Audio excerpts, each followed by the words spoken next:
فأعوذ باللہ من الشیطان الرجیم بسم اللہ الرحمن الرحیم وَإِذْ قُلْنَا لِلْمَلَائِكَةِ اسْجُدُوا لِآدَمَ فَسَجَدُوا إِلَّا إِبْلِيسَ أَبَى فَقُلْنَا يَا آدَمُ إِنَّ هَذَا عَدُوٌّ لَكَ وَلِزَوْجِكَ فَلَا يُخْرِجَنَّكُمَا مِنَ الْجَنَّةِ فَتَشْقَى۔ سامعین محترم، آج سورہ طٰہٰ جو قرآن مجید کا 20واں سورہ ہے، اس کی آیت نمبر 116 سے گفتگو کا آغاز کیا جا رہا ہے۔ یہ پہلی 2 آیتیں جو میں نے آپ کے سامنے تلاوت کی، اس میں اس قصے کی طرف اشارہ کیا گیا ہے جو نسل انسان کا سب سے پہلا قصہ ہے، اور جب اللہ رب العزت کی طرف سے فیصلہ ہوگا کہ اب اس زمین پر کوئی انسان باقی نہ رہے اور اس کا نظام ختم کر دیا جائے، اس وقت تک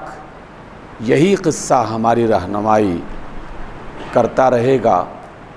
یہی وجہ ہے کہ اللہ رب العزت نے اس ایک واقعے کو کئی بار بیان کیا ہے۔ مختلف قوموں کا حوالہ جب بھی آیا تو جناب آدم اور حوا کا اور ان کا جنت میں جانے کا تذکرہ اللہ رب العزت نے ضرور کیا۔ قابل توجہ بات یہ ہے کہ آخر ایسی کیا بات ہے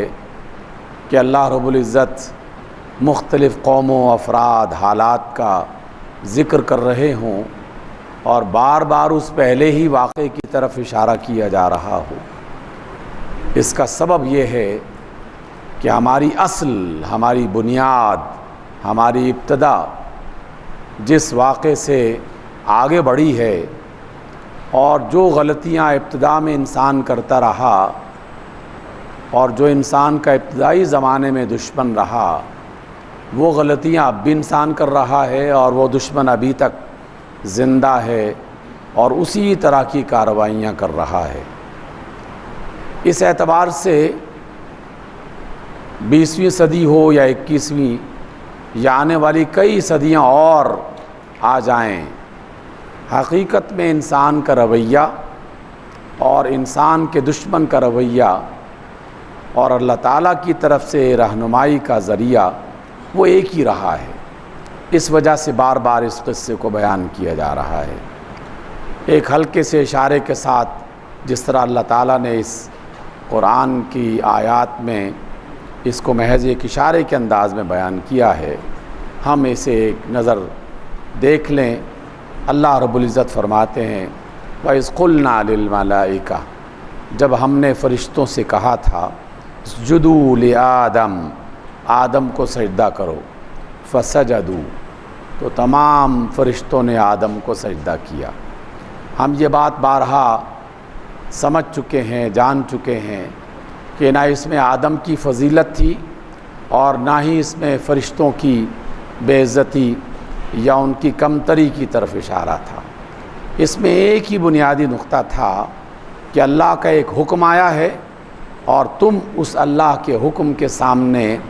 سر اطاعت جھکاتے ہو یا نہیں جھکاتے۔ یہ نہیں دیکھا جائے گا کہ حکم کیا دیا جا رہا ہے، یہ دیکھا جائے گا کہ حکم کس کی طرف سے آیا ہے۔ جب حکم اللہ کی طرف سے آیا ہے تو بس پھر وہ قول فیصل، وہ اٹل بات ایسی ہے کہ جس کے سامنے بس یسر ہی کرنا پڑتا ہے اور کرنا ہی چاہیے،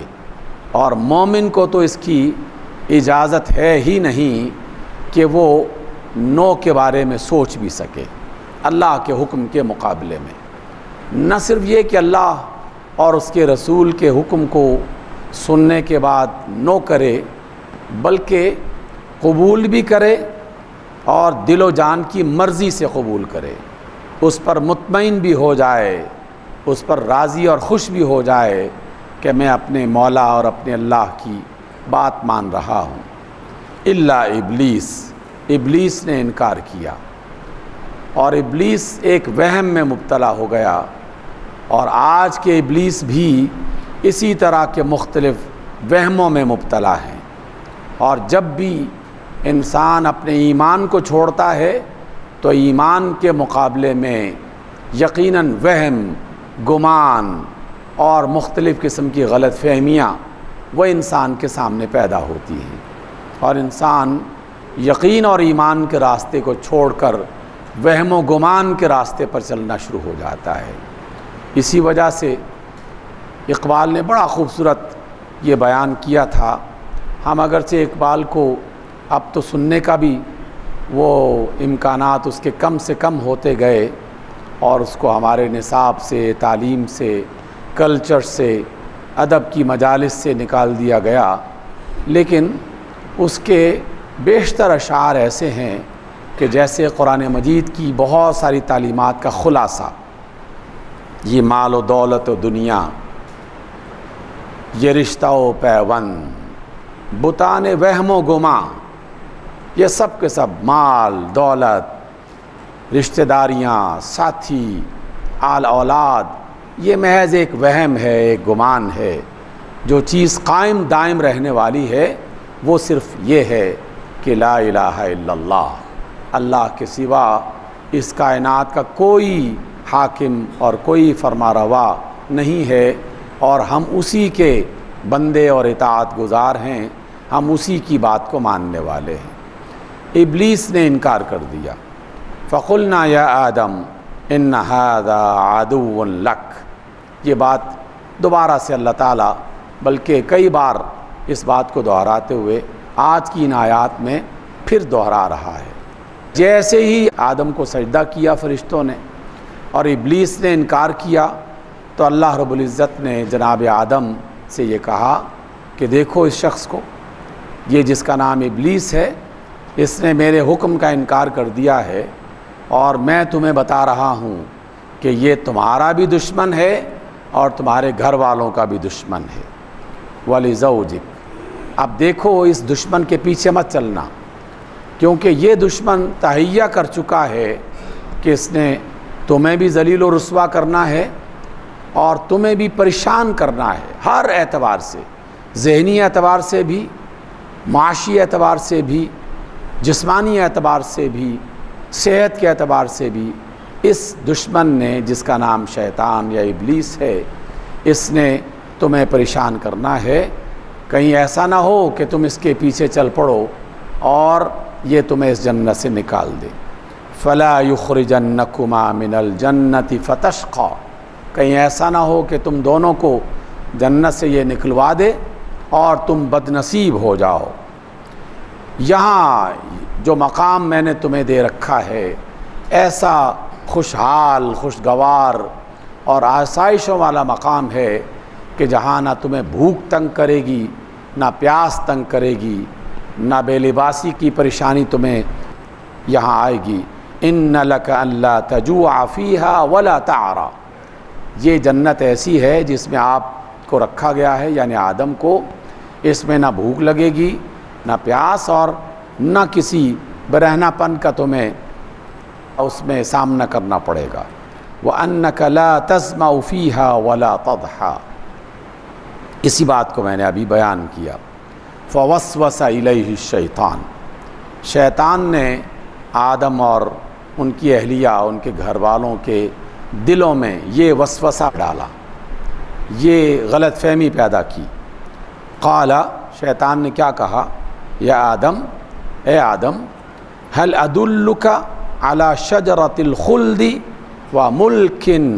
لا یبلی، اے آدم، کیا تمہیں ایک ایسے درخت کا پتہ بتاؤں کہ اگر تم نے اس کا پھل کھا لیا تو تمہیں ہمیشہ کی زندگی مل جائے گی، تمہیں موت نہیں آئے گی، مستقل، یہ گویا کہ آب حیات ہے تمہارے لیے، اور ایسی حکمرانی تمہارے ہاتھ میں آ جائے گی جو حکمرانی کبھی ختم نہیں ہونے والی۔ وَمُلْكٍ لَا يَبْلَى، آدم نے شیطان کی اس بات کو سنا اور اس کے بہکاوے میں آ گئے، اور ان کی اہلیہ بھی۔ فَأَكَلَا مِنْهَا، دونوں نے اس درخت کا پھل کھا لیا۔ فَبَدَتْ لَهُمَا سَوْآتُهُمَا، جیسے ہی اللہ کی نافرمانی ہوئی، پہلی سزا یہ دی گئی کہ اللہ رب العزت نے جنت کا جو بہترین لباس تھا، عزت والا جو لباس تھا، وہ لباس ان سے چھین لیا۔ میں نے اس بات کا تذکرہ کئی بار کیا ہے کہ ہماری آج کی دنیا میں بھی کچھ ادارے ایسے ہیں جب اس میں کوئی شخص ملازمت اختیار کرتا ہے تو وہ ادارہ اس شخص کی عزت اور اس کے وقار کو ظاہر کرنے کے لیے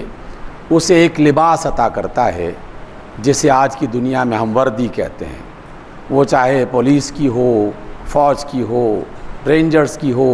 کسی اور ادارے کی ہو، وہ ایک خاص لباس جس میں مختلف قسم کے نشانات ہوتے ہیں،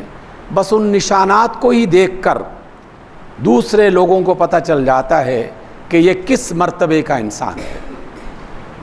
یہ اللہ رب العزت نے سب سے پہلے جناب آدم کو یہ لباس عطا کیا تھا اور یہ عزت عطا کی تھی، لیکن جیسے ہی آدم سے غلطی ہوئی اور اللہ تعالیٰ ان کی اس بنیاد کو ہمیں بار بار سمجھا رہا ہے کہ تم اولاد تو اسی کی ہو، کہیں ایسا نہ ہو کہ تم سے بھی وہی بات ہو جائے جو تمہارے باپ سے ہوئی، تمہارے جد امجد سے ہوئی، اور پھر میں نے ان کا لباس اتروا دیا تھا، جس کا مطلب ہے کہ ان کی عزت کو نقصان پہنچا، ان کے وقار کو نقصان پہنچا، اور ان کی شرمگاہ ان کے سامنے آشکار ہو گئی۔ کہیں ایسا نہ ہو کہ تمہاری عزت بھی شیطان کے پیچھے چلنے کی وجہ سے تمہاری عزت بھی بے عزتی میں بدل جائے، تمہارا وقار بھی ختم ہو جائے، کہیں ایسا نہ ہو۔ جیسے ہی ان کا لباس اترا، فَبَدَتْ لَهُمَا سَوْآتُهُمَا، تو ان کی شرمگاہیں یعنی ان کی عزت جو اللہ رب العزت نے چھپا کے رکھی تھی وہ آشکار ہوئی۔ وَطَفِقَا يَخْصِفَانِ عَلَيْهِمَا مِنْ وَرَقِ الْجَنَّةِ، انسان کی اس فطرت کو بھی بیان کیا جا رہا ہے کہ اس کی جینز میں، اس کی فطرت میں اللہ نے حیا کو رکھا ہوا ہے۔ جیسے ہی لباس اترا، فوراً انہیں اس بات کا احساس ہونے لگا کہ یہ تو بری بات ہو گئی، یہ تو ہم سے کوئی غلطی ہو گئی ہے۔ فوراً جنت کے مختلف پتوں سے اپنے آپ کو ڈھانپنے لگے۔ وَعَصَىٰ آدَمُ رَبَّهُ فَغَوَىٰ، آدم نے اپنے رب کی بات نہیں مانی یا نافرمانی ان سے ہوئی اور وہ راہ راست سے الگ ہو گئے۔ گویا کہ یہ بات ہمیں بتائی جا رہی ہے کہ تم اولاد آدم ہو تو تم سے بھی یہ ہو سکتا ہے۔ آدم جو نبی تھے، ابھی نبوت کا اعلان نہیں ہوا تھا، لیکن اللہ کی طرف سے تو اعلان فیصلے کے طور پر ہو چکا تھا، بس اعلان کرنا باقی تھا۔ لیکن ہم انسانوں کو بتایا جا رہا ہے کہ غلطی تم سے ہو سکتی ہے، جس طرح کہ تو آدم سے ہوئی تھی۔ لیکن جناب آدم کو جیسے ہی غلطی کا احساس ہوا، فوراً انہوں نے نہ صرف درخت کے پتوں سے اپنے آپ کو ڈھانپنا شروع کر دیا، بلکہ اللہ سے استغفار بھی کرنا شروع کر دی، اپنی غلطی پر پشیمان بھی ہونا شروع ہو گئے اور اللہ سے توبہ بھی کرنا شروع کر دی۔ جیسے ہی آدم نے غلطی کا احساس کیا، اللہ سے استغفار کیا، توبہ کی، پھر کیا ہوا؟ ثم اجتباہ، اللہ نے نہ صرف جناب آدم کو معاف کیا بلکہ ان کی عزت کو بحال کر دیا، ان کا لباس انہیں واپس عطا کر دیا، ان کے وقار کو دوبارہ ان کے حوالے کر دیا کہ جناب جو آپ کا مرتبہ ہے ہم آپ کو واپس کرتے ہیں۔ یہ ایک امتحان تھا سمجھانے کے لیے کہ ایسی غلطی آئندہ مت کرنا، اگر ایسا کرو گے تو میری طرف سے پکڑ ہوگی۔ جیسی انہوں نے غلطی کا احساس کیا، توبہ کی، استغفار کیا، اللہ نے ان کی عزت کو واپس لوٹایا، ان کا لباس انہیں عطا کیا، جنت میں رہنے کی اجازت دی، اور پھر انہیں اگلی تعلیمات دینے کا سلسلہ شروع کر دیا۔ اللہ رب العزت نے فرمایا ثم اجتباہ، پھر اللہ نے انہیں منتخب کر لیا، چن لیا، فتاب علیہ وہدا، ان کی توبہ بھی قبول کی اور رہنمائی بھی عطا کی۔ قال اہبطا، اور پھر ان دونوں سے کہا کہ اب یہاں جنت سے نکل جاؤ، اب تمہیں کچھ وقت کے لیے زمین پر جانا ہے۔ سب کے سب، آدم کو بھی نکال دیا، حوا کو بھی نکال دیا، ابلیس کو بھی نکال دیا۔ اور کیا فرمایا؟ بعضکم لبعض عدو، اے آدم اور اے آدم کی بیوی جان لو کہ یہ ابلیس تمہارا دشمن ہے اور یہ تمہارا دشمن ہی رہے گا، اس لیے اس کو دشمن ہی سمجھنا، کہیں اس کے پیچھے دوبارہ نہ لگ جانا اور اس کی بات نہ ماننا۔ فَإِمَّا يَأْتِيَنَّكُم مِّنِّي هُدًى فَمَن تَبِعَ هُدَايَ فَلَا يَضِلُّ وَلَا يَشْقَىٰ، بس آئندہ جب کبھی میری طرف سے کوئی رہنمائی آئے، کوئی وحی آئے، کوئی رسول آئے، میری آیات تمہارے سامنے پڑھ کے بیان کی جائیں، تو جس نے میری رہنمائی کو قبول کر لیا اور اسے اپنی زندگی میں اختیار کر لیا، فلا یضل ولا یشقیٰ، پھر وہ نہ گمراہ ہوگا نہ بدنصیب ہوگا۔ ومن اعرض عن ذکری، اور جس نے میری ان تعلیمات کو نظر انداز کر دیا، میری آیات کو، میرے رسول کی بات کو نظر انداز کر دیا، فإن له معیشۃ ضنکا، تو جان لو ابھی سے کہ پھر ہم اس کی معاشی صورتحال کو پریشان کر دیں گے۔ ان کا جو کاروبار ہے، ان کی جو زندگی میں مال و دولت کی ریل پیل اور فراوانی تھی اور جو آسائش تھی، ہم اس کو تنگ کر دیں گے اور ان کی زندگی تنگ سے تنگ ہوتی چلی جائے گی۔ ان کی معیشت یعنی ان کے مال و دولت کی حالت اور مالی حالت پریشان ہونا شروع ہو جائے گی۔ اور فرمایا وَنَحْشُرُهُ يَوْمَ الْقِيَامَةِ أَعْمَى، نہ صرف یہ کہ دنیا میں اس کی زندگی تنگ ہو جائے گی، بلکہ قیامت کے بعد جب اسے اٹھائیں گے تو اندھا کر کے اٹھائیں گے، حالانکہ دنیا میں وہ دیکھ رہا تھا، اندھا کر کے اٹھائیں گے۔ اور حشر میں جب وہ اندھا ہو کر اٹھے گا، قال ربی، تو وہ کہے گا کہ اے میرے رب، لما حشرتنی اعمیٰ، مجھے اندھا کیوں بنا دیا ہے؟ وقت کنت بصیرا، دنیا میں تو میں اچھا خاصا دیکھنے والا تھا، میری آنکھیں دیکھا کرتی تھی، یہ اندھا کیوں ہو گیا ہوں میں؟ قال کذالک اتتک آیاتنا فنسیتہا، اللہ فرمائیں گے کہ دنیا میں میری آیات تمہیں پڑھ کے سنائی جاتی رہیں، لیکن تو نے نظر انداز کر دیا، تو نے اسے بھلا دیا تھا۔ وَكَذَلِكَ الْيَوْمَ تُنْسَىٰ، اور آج دنیا میں تم نے میری باتوں کو نظر انداز کیا، آج ہم تمہیں نظر انداز کرتے ہیں اور تمہاری کسی تکلیف کی طرف ہم توجہ نہیں دیں گے۔ سامعین گرامی، آپ سمجھ رہے ہوں گے کہ جناب آدم کا اور ابلیس کا قصہ تو ہم بچپن سے سن ہی رہے ہیں، تو امام صاحب نے آپ کو وہی قصہ دوبارہ سنا دیا ہے۔ میں نے آپ کو وہی قصہ دوبارہ نہیں سنایا، میں نے آپ کو پیٹرول کی قیمت زیادہ کیوں ہوئی ہے اس کا سبب بتایا ہے، گیس کی قیمت کیوں بڑھی ہے اس کے ریزنز بتائے ہیں، دنیا میں ہم رسوا کیوں ہو رہے ہیں اس کی وجہ بتائی ہے، اور دنیا میں آئندہ بھی ذلتیں ہمارے نصیب میں کیوں لکھی جائیں گی اس کے بارے میں آگاہ کیا ہے۔ یہ آدم کا قصہ گزرا نہیں ہے، آدم کا قصہ اولاد آدم کے ساتھ دہرایا جا رہا ہے،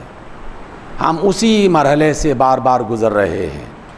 شیطان بار بار ہمیں بہکا رہا ہے، اور شیطان ہمارے جد امجد سے یہ کہتا تھا کہ اس درخت کے پھل کھا لو، ہمیشہ ہمیشہ کا اقتدار مل جائے گا اور ہمیشہ ہمیشہ کی زندگی مل جائے گی۔ اور آج کا ابلیس یہ کہہ رہا ہے کہ IMF سے سود پر قرضہ لے لو، تمہارے ملک کے حالات بہتر ہو جائیں گے، اور اگر تم نے امریکہ کی بات مان لی اس شیطان بزرگ کی، بڑے شیطان کی بات مان لی، ہمارے بڑے کی بات مان لی، تو ہم تمہارے اقتدار کی ضمانت دیتے ہیں۔ اپنے اقتدار کو قائم دائم رکھنے کے لیے ہم وہی غلطی کر رہے ہیں جو اس سے پہلے ہوئی تھی، اور اس کا بدلہ اللہ تعالیٰ اسی طرح دکھا رہا ہے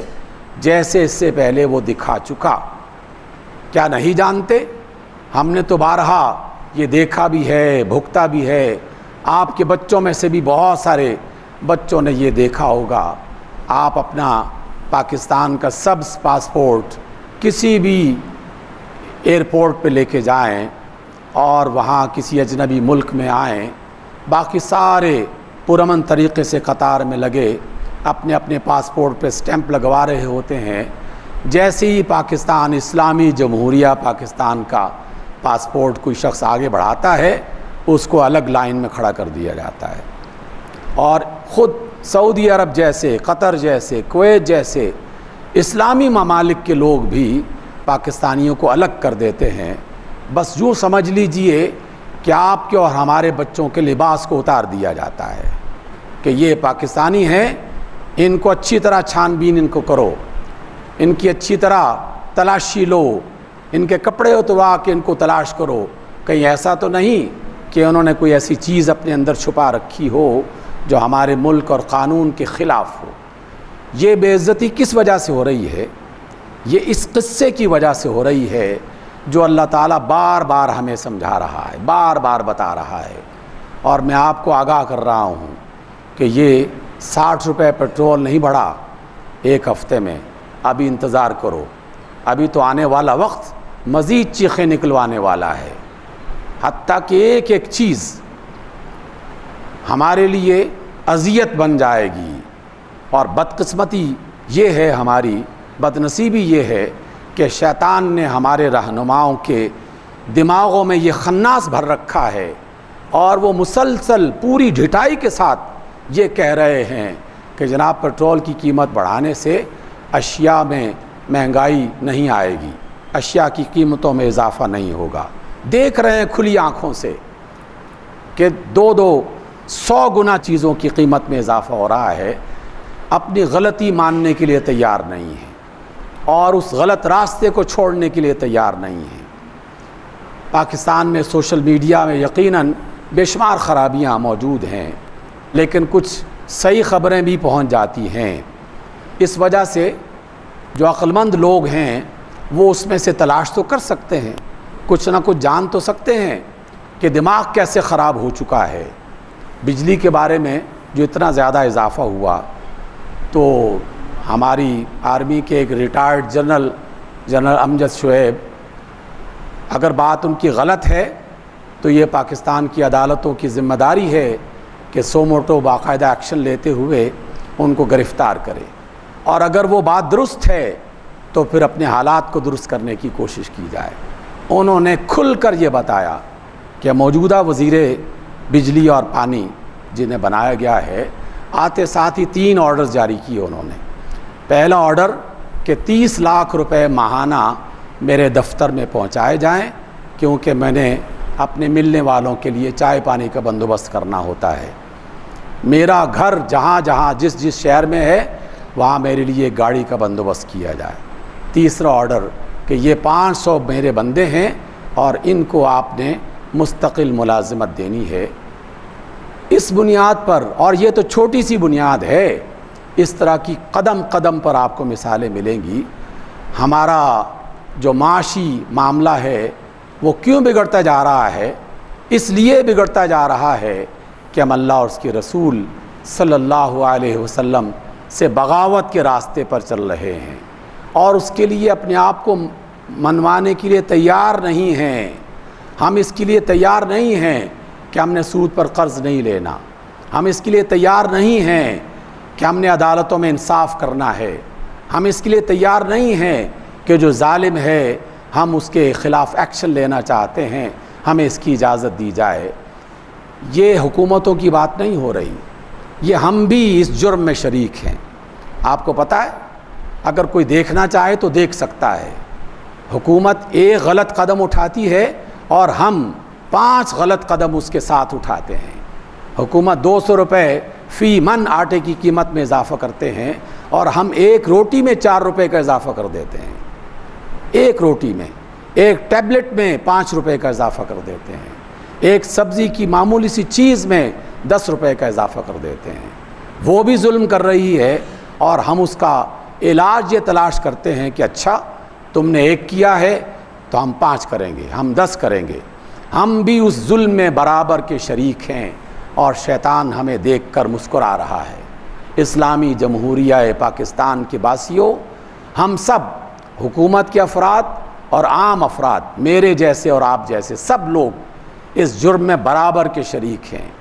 اگر وہ ظلم کے راستے پر چل رہے ہیں تو ہم بھی 4 قدم آگے بڑھ کر اس ظلم میں ان کے ساتھ شریک ہو رہے ہیں، بجائے اس کے کہ ہم اپنے بھائیوں کے لیے، اپنے عزیزوں کے لیے، اپنے ہم وطنوں کے لیے کوئی آسان راستہ تلاش کریں، کوئی تجویز پیش کریں کہ ہاں یہ کام ہونا چاہیے، ہم اس کے لیے تیار نہیں ہیں۔ بہت ساری میں نے رپورٹس، استاد ہوں، پڑھنا لکھنا کام ہے میرا، میں جو چیز بھی آپ کے سامنے پیش کرتا ہوں محض خیالی پلاؤ کی صورت میں پیش نہیں کرتا، بے شمار آرٹیکلز پڑھتا ہوں، خبریں سنتا ہوں، قرآن مجید کا مطالعہ کرتا ہوں، تفسیروں کو دیکھتا ہوں، رسول اللہ صلی اللہ علیہ وسلم کے فرامین دیکھتا ہوں، اور پھر اللہ سے دعا کرتا ہوں کہ اے اللہ جو کچھ بھی میں نے پڑھا سنا اس میں جو حق ہے وہ مجھے سمجھا دے تاکہ میں تیرے بندوں تک وہ حق پہنچاؤں۔ ہم اس ظلم میں برابر کے نہ صرف شریک ہیں بلکہ اپنے آپ کو تیار نہیں کر رہے کہ ہم توبہ کا راستہ اختیار کریں۔ آدم اور ابلیس کا قصہ میں نے سنایا، اس کے 2 حصے تھے۔ پہلا پارٹ تو ہے خطا کا، غلطی کا، نافرمانی کا، بھول کا، لیکن دوسرا حصہ توبہ کا تھا، استغفار کا تھا، اور توبہ اور استغفار کے حصے میں اللہ تعالیٰ نے نہ صرف جناب آدم کی غلطی کو معاف کیا تھا بلکہ ان کی عزت کو بحال کیا تھا۔ اس لیے دوسرا حصہ بھی بہت اہم ہے، اور مجھے پورا یقین ہے اگر ہم اجتماعی انداز میں اپنے لیڈرز کو بھی اور خود اپنے آپ کو بھی یہ سمجھائیں کہ ہم نے اللہ کی بغاوت کا راستہ چھوڑنا ہے اور اپنے آپ کو سدھارنے کا فیصلہ کرنا ہے، تو چند ہفتوں کے اندر پاکستان کی صورتحال بدل سکتی ہے۔ چند ہفتوں کے اندر توبہ تو کی جائے، لیکن ابھی تو ہم توبہ کے لیے تیار نہیں ہیں۔ ایک آرٹیکل میں نے پڑھا، بڑا تحقیقی قسم کا آرٹیکل تھا، ایک لمبی رپورٹ تیار کی گئی، کراچی شہر میں بجلی کی یہ جو کمی ہے اس کے بارے میں، اس کے اسباب کیا ہیں، اور جو رپورٹ بنی آخر میں تو پتہ چلا کہ 70% بجلی چوری کرنے والے ادارے جو ہیں وہ خود سرکار کے ادارے ہیں،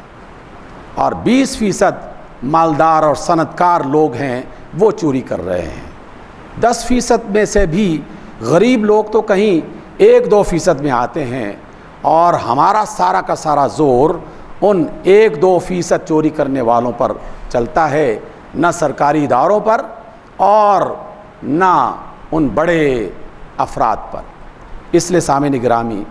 اس بات کو سمجھنے کی ضرورت ہے۔ پڑھنے لکھنے والے لوگ، اسلام آباد جیسے شہر میں زندہ اور بیدار لوگ اس بات کو لوگوں تک پہنچائیں، آپس میں شیئر کریں، اس کے لیے اپنے آپ کو بھی ذہنی طور پر تیار کریں۔ ایک تجویز بہت اچھی آئی تھی، وہ آپ کے سامنے اس لیے شیئر کر رہا ہوں، آپ اس بات کو آگے پہنچائیں اور وہاں سے مزید آگے پہنچائیں۔ دیکھیے پیٹرول مہنگا ہوا، میں پیٹرول اپنے پیسوں سے خریدتا ہوں، آپ اپنے پیسوں سے خریدتے ہیں، لیکن کیا پاکستان میں ایسے بے شمار سرکاری آفیسرز نہیں ہیں کہ جن کو حکومت پیٹرول مفت پیش کرتی ہے؟ پہلا قدم کیا یہ نہیں اٹھایا جا سکتا کہ اگر 25,000 روپے ماہانہ لینے والا کلرک اور ایک عام چھوٹا سا ملازم اپنا پیٹرول خود خرید سکتا ہے تو 10 لاکھ لینے والا کیوں نہیں خرید سکتا؟ 20 لاکھ لینے والا کیوں نہیں خرید سکتا؟ یہ سہولتیں انہیں کیوں مہیا کی گئی ہیں؟ جب بھی کوئی قوم سدھرنا چاہے تو قوم کی جڑ سربراہوں کے اندر ہوتی ہے، مذہبی پیشواؤں کے اندر ہوتی ہے اور حکمرانوں کے اندر ہوتی ہے۔ وہاں سے معاملات کو درست کرنا چاہیں تو یہ توبہ کا پہلا قدم ہوگا، اور ہم اس توبہ میں شریک ہوں گے کہ اگر مہنگائی ہوئی ہے تو میں اپنے بھائی کے لیے اذیت کا سبب نہیں بنوں گا، میں کم سے کم اپنے آپ کو تکلیف دے کر اور اپنے بھائی کو بھی کم سے کم تکلیف پہنچاؤں گا، میں کم از کم اسے درست کرنے میں اپنا کردار ادا کروں گا۔ یہ ہے آدم کا وہ راستہ جسے توبہ کا راستہ کہا جاتا ہے۔ یہ ہے وہ راستہ جس سے ہم معیشت کی مہنگائی سے اور پریشانی سے نکل سکتے ہیں۔ اگر ایسا نہ ہوا تو اللہ نے قرآن کی اس آخری آیت میں فرمایا تھا کہ ہم دنیا میں بھی تمہاری زندگی کو مشکل سے مشکل ترین بنا دیں گے، اور قیامت کے بعد تو ہم تمہیں اندھا اٹھا کے رکھیں گے۔ توبہ کیجئے، ہم سب لوگ کریں، اور اللہ تعالیٰ سے دعا کریں کہ اللہ ہم تیرے ہی بندے ہیں، تیرے رسول کو ماننے والے ہیں، غلطیاں ہو رہی ہیں لیکن تو راستہ بتا ہمیں بھی اور ہمارے رہنماؤں کو بھی۔ اقول قولی ھذا واستغفر اللہ لی ولکم۔